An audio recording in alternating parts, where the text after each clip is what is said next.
Olá, seja bem-vindo a mais um vídeo e hoje iremos falar sobre a invasão ao território indígena. A chegada dos colonizadores portugueses ao Brasil em 1500 é intitulada de Descobrimento do Brasil. Mas será que foi mesmo a descoberta? Confira na matéria a seguir.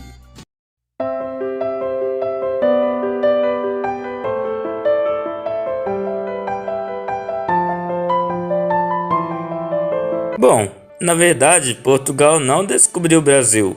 Ele ocupou, invadiu, submetendo dessa maneira diversas nações indígenas. Se o Brasil já possui uma população indígena local, não se trata de uma descoberta, e sim de uma conquista. Em abril de 1500, depois de 45 dias de viagem, a esquadra de Pedro Álvares Cabral chegou ao Brasil. O fato ficou conhecido como o Descobrimento do Brasil.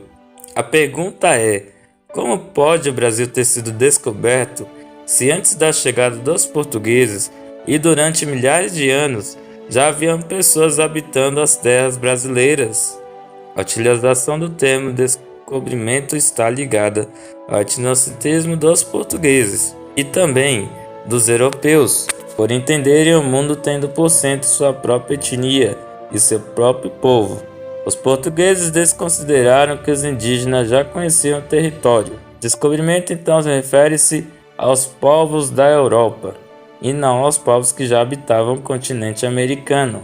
Pensando por esse prisma, a chegada de Cabral ao território brasileiro representou mais o início de uma conquista do que um descobrimento. Conquista da terra, mas também domínio, exploração e aculturamento dos povos que habitavam o continente. Esse foi o sentido da colonização brasileira iniciada por Cabral.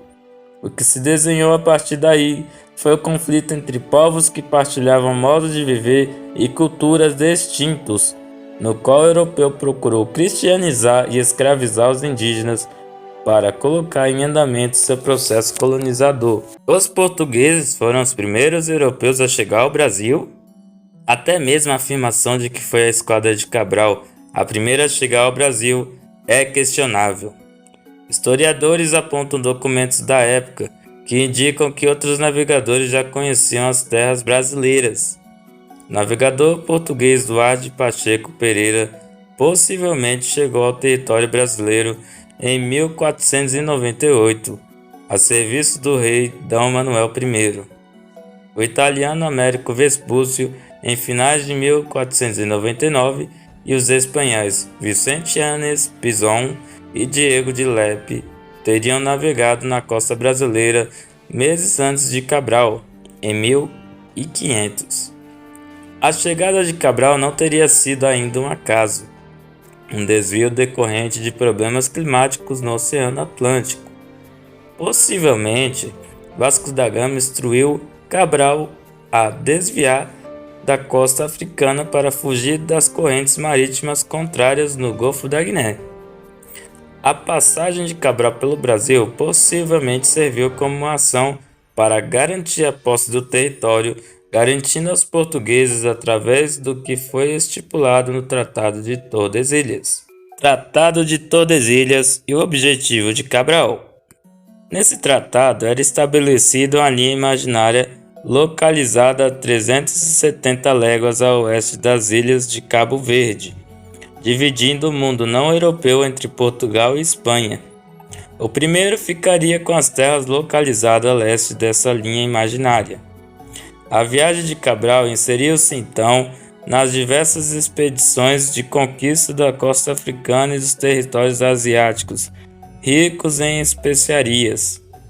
A esquadra saiu de Lisboa em 9 de março de 1500 e era composta por 3 embarcações, 10 naus e 3 caravelas, e cerca de 1.500 homens. Carta de caminha. Em 22 de abril, pouco mais de um mês após a partida de Lisboa, os homens da esquadra de Cabral avistaram um monte no litoral brasileiro, ao qual deram o nome de Monte Pascoal, em decorrência do período da Páscoa, e desembarcaram no local que chamaram de Porto Seguro, no sul do estado da Bahia. Hoje a localidade é chamada de Santa Cruz de Cabrália. Pedro Álvares Cabral e sua esquadra permaneceram no litoral brasileiro por pouco mais de uma semana. Aqui realizaram 2 missas e reabasteceram suas embarcações e fizeram registros da nova terra ainda por conquistar, entre aspas. Além da exploração e aculturamento dos povos que habitavam o continente e cristianizar e escravizar os índios para colocar em andamento seu processo colonizador. O que se desenhou a partir daí foi o conflito entre povos que partilhavam modos de viver e culturas distintos. O documento mais famoso dessa chegada foi a carta escrita por Pero Vaz de Caminha, enviada ao rei português no 1º de maio de 1500, quando uma das embarcações retornou a Portugal. Origem do nome Brasil. Antes de ser conhecido como Brasil, o território receberia alguns nomes, entre eles Pindorama, Ilha de Santa Cruz e Terra de Santa Cruz. Para quem não sabe, o nome Brasil refere-se à cor vermelha de uma madeira usada para atingir tecidos que os portugueses encontraram no país, o pau-brasil. Sua origem é a palavra celta barquino, e que em espanhol passou a ser bacino e depois Brasil.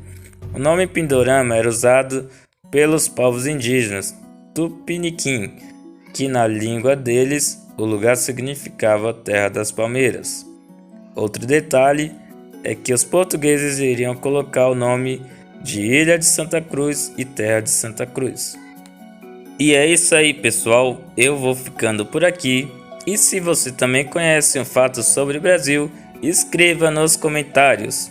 Se você gostou, deixe o seu like. Se for novo por aqui, inscreva-se e ative o sininho para estar por dentro de todos os conteúdos. E até o próximo vídeo. Fiquem todos com Deus e tchau, tchau!